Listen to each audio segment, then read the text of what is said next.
Alright, time to do an unboxing of the TMS Pyraminx, but how fast can I do this unboxing? Let's find out.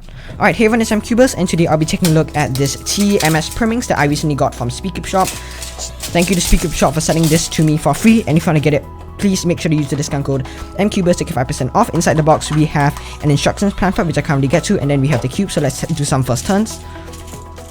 So this feels pretty nice. The magnets are actually kind of strong, which is good for me because I use the Bell V1 Pyraminx. The tips are a bit weird, as you can hear from this noise right here. But hopefully that will fix after a little bit of break-in. So yeah, overall first impressions, I'm actually really impressed with this puzzle. Corner cutting is pretty good as well. So anyways, thank you guys so much for watching, and I'll see you guys next time. Alright, 37 seconds, not too shabby if you ask me. Oh my crap. Oh god, what on earth was that challenge? That was super silly.